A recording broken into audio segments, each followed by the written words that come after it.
Monsieur le président, madame la ministre, mes chers collègues, je crois que nous avons ici un cas d'école du bon travail parlementaire.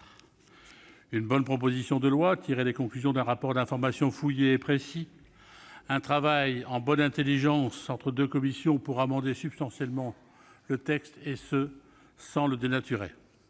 Surtout, le texte que nous examinons aujourd'hui articule bien la réflexion globale sur le dérèglement climatique d'une part et l'action locale dans l'intérêt des territoires d'autre part. C'est l'honneur de notre Assemblée. Le crédit en revient aux auteurs de la proposition de loi. Nous travaillons de façon concrète et opérationnelle dans la bonne direction. En un mot, commençant, le Sénat est aujourd'hui parfaitement dans son rôle et je tenais à le saluer. C'est un fait avéré, le dérèglement climatique est à l'œuvre partout. Notre maison brûle. Cette réalité est désormais visible sur les réseaux sociaux comme dans la vie réelle. Nous avons tous entendu la petite musique qui sonnait à nos oreilles ces dernières années.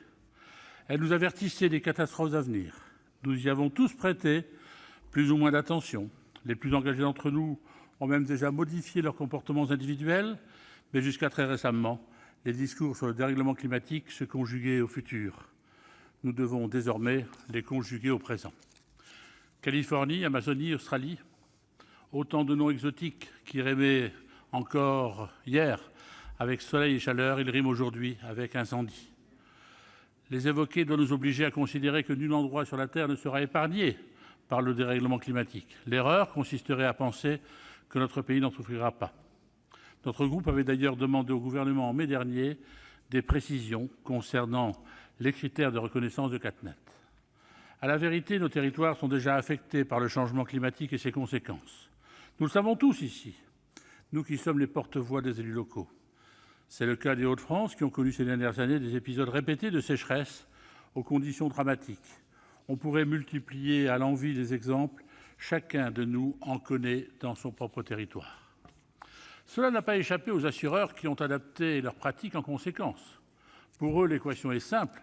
La couverture du risque se fonde sur le produit d'une probabilité et l'évaluation de dégâts potentiels.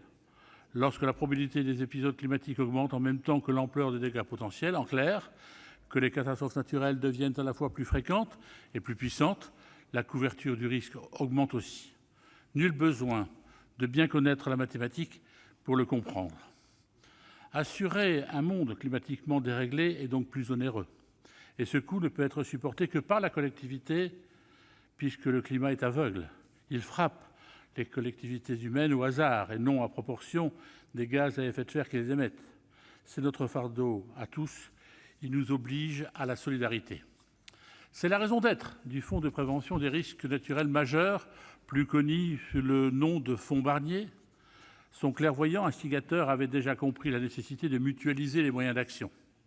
Les ressources de ce fonds sont dynamiques parce qu'assises sur les dépenses assurantielles. Et puisque dans le même temps, ces dépenses liées aux catastrophes naturelles augmentent aussi, c'est le budget dans sa globalité qui enfle. Je partage donc la volonté des auteurs de la proposition de loi de déplafonner les ressources de ce fonds.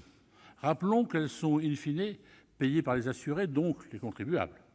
Elles n'ont pas vocation à combler les déficits de l'État et pallier l'incurie budgétaire. Il faut donc augmenter les ressources de ce fonds d'une part et réduire les dépenses publiques d'autre part. Dette climatique, dette publique, même combat. Je m'en remets à la sagesse de la commission des finances pour déterminer le meilleur moyen de procéder à ce déplafonnement. Il nous faudra notamment composer avec le corsetage budgétaire qui bride trop souvent le travail et l'initiative parlementaire. Il en va de même concernant le crédit d'impôt pour la prévention des aléas climatiques. L'idée est assurément bonne. Il faut désormais s'assurer que le mécanisme retenu sera suffisamment attractif et opérant pour que les particuliers s'en emparent sur l'ensemble du territoire. Pour conclure, mes chers collègues, je saluerai enfin la place que le texte accorde aux élus locaux en tant qu'acteurs incontournables d'une politique ambitieuse de prévention des risques climatiques. Les mesures d'accompagnement prévues par le texte répondent utilement aux attentes du terrain. Bien souvent, les élus locaux se retrouvent désemparés face à des catastrophes naturelles et l'État ne répond pas toujours présent ou pas assez vite. Or, ce sont bien les élus locaux qui connaissent nos territoires dans toutes leurs particularités. Ils sont les mieux à même d'apporter au plus vite les réponses adaptées aux réalités du terrain. Vous l'aurez compris, le groupe Les Indépendants accueille très favorablement cette proposition de loi, ainsi que les amendements proposés par les commissions. Je vous remercie.